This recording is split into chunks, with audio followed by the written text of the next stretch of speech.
Hi everybody, this is Mr. Nolan, and what I would like to do with you in this video is to talk to you about our Junco populations and how they differ in their physical characteristics.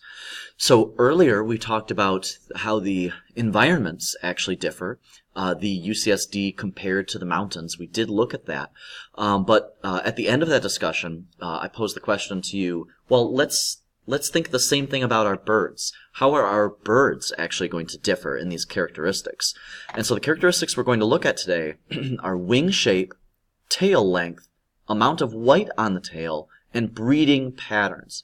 So we'll look at these different characteristics and we'll try to get a handle on how these different characteristics differ between these two different populations, UCSD and mountain juncos. And we always want to keep our four principles in mind as far as how do these principles apply when we're thinking about populations changing. So before I go into the detail and hand you the data, I do want you to get a sense for how scientists actually catch birds and how they measure characteristics of these birds. So I am going to show you a little snippet of the video that we have been watching on Vimeo. And so I'll interrupt periodically to give you a sense of how do we actually catch these birds and what are we looking at when we're talking about these characteristics.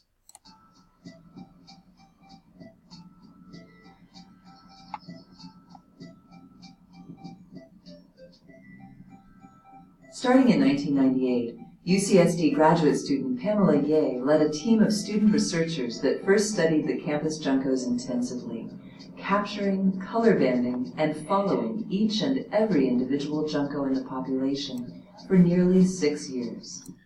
So I do want to jump back for just a moment so that you can get a good look at this little cage here. This is called a potter's trap.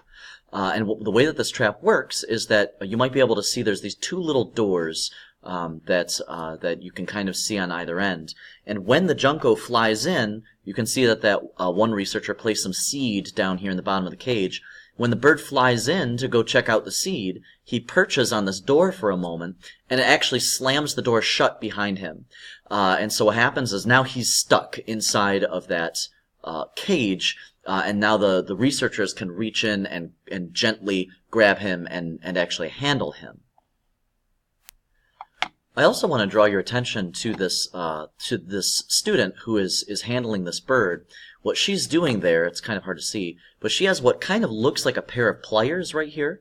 And what she's actually doing is she is banding this bird.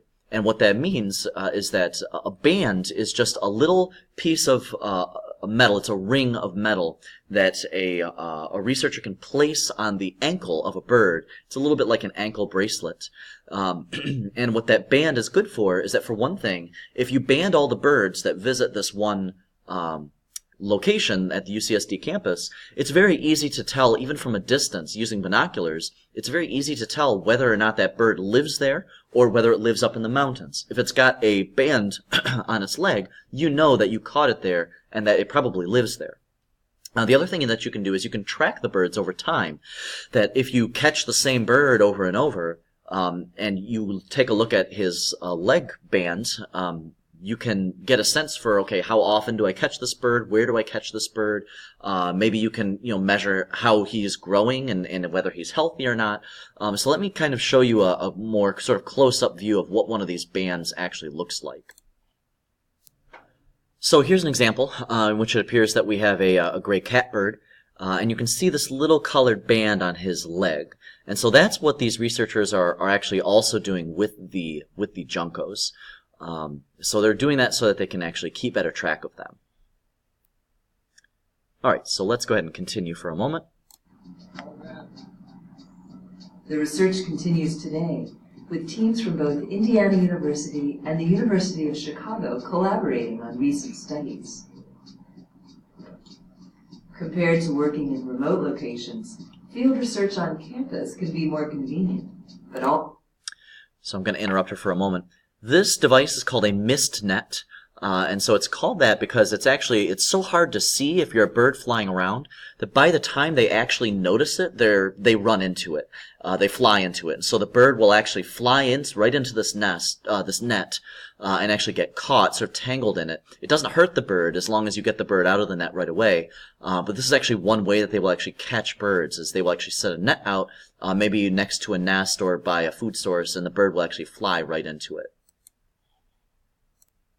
Okay, so that's how we actually catch the birds, and now we can measure things about them with a set of rulers, wing shape, tail length, and you can actually calculate, you can measure using photography how much white is actually on the tail, and then we'll also look at breeding patterns. So that's how you catch the birds. I want to show you a resource that we looked at today in class, and that you are able to take a look at yourself and figure out, well, how do we how do we use these data? So let me show you what the data are. So I sent out a document.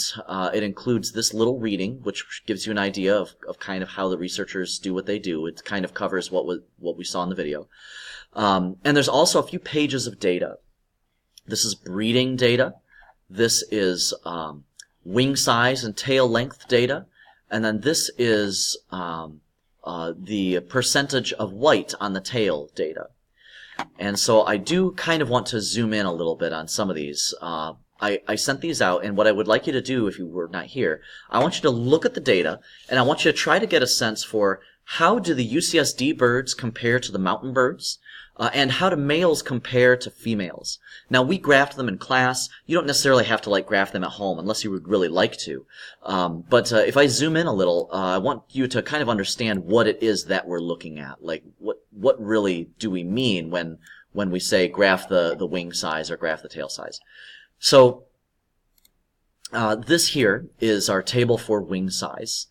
And if you look at this table, what you'll notice, it might be hard to read on your screen, but we've got UCSD males, Laguna Mountain males, UCSD females, and Laguna females. So we have these 4 different categories of birds here, 4 different categories, and we also have, for each category, we have 3 pieces of data. What we have is that for wing size, we have data A, B, and C. And if I might oversimplify in order to make it easy to understand what we're looking at, it's kind of like A is the smaller wing size, B is a medium wing size, and C is a large wing size. And so A is kind of like the small extreme, C is the big extreme, and then B is sort of right in the middle.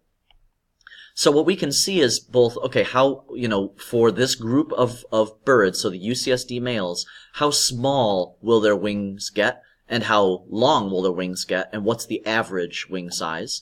Down here, for Laguna males, from the mountains, we can see that, okay, they've got, a different set of numbers. For the UCSD females, there's a different set of numbers. And then for the Laguna Mountain females, there's, also a different set of numbers. So that's you're just looking at a number line, really. A is one number, B is one number, and C is one number. And then if we go over here, we see it's the same kind of reporting for tail length, that we can see these 4 different groups of birds. We can see that their tail length is reported in sort of a range. We can look at this for the percentage of white in the tails also. Here we've got male UCSD birds, male Laguna birds. We can see also these are the percentage of white found on their tails. And it's actually pretty easy to compare the UCSD males to the Laguna males. And then here we got females.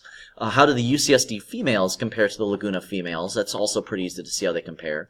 But even more interestingly, for the sake of trying to figure out sort of these sexual differences between the birds, you might notice there's actually some distinct differences between males and females from the same location. So UCSD males and UCSD females, these might actually, differ.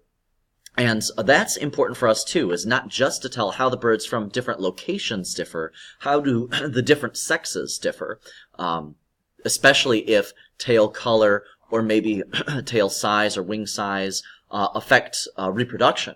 That's going to be beneficial, helpful for us in order to determine, well, how do these different groups compare?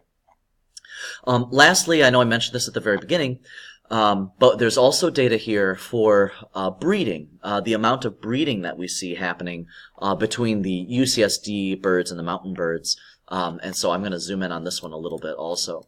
All that this is really talking about is that the larger the fraction, the more breeding is going on. And so you can see that there's a lot of months where it's just 0. That means there's really no breeding going on. But as long as it's a non-zero number, we're going to see that, okay, there's actually some breeding going on there. You notice that they go up to almost 1, about 0.99 is the highest that we see. So we can almost think of this as, it's a fraction, right? What fraction of birds are actually mating at that time, or what fraction of birds have a brood that is growing at that time. So you are welcome to graph these data. We started to graph them in class, but the important thing is to be able to look at them and try to analyze, all right, how does the wing size and tail length differ between location and sex of the bird? How is the breeding differing by location? And also, how does the percent of white in the feathers differ between the males and females and between the UCSD birds and the mountain birds? So if you look at those numbers and if you analyze them, that means that you have accomplished the goal of this video, which means to be able to graph and analyze the physical characteristics in which the UCSD and mountain juncos differ in these characteristics: wing shape, tail length, amount of white on the tail, and breeding patterns. So I hope this video helps to kind of guide you in terms of what are we looking at, what characteristics are we trying to investigate in our juncos.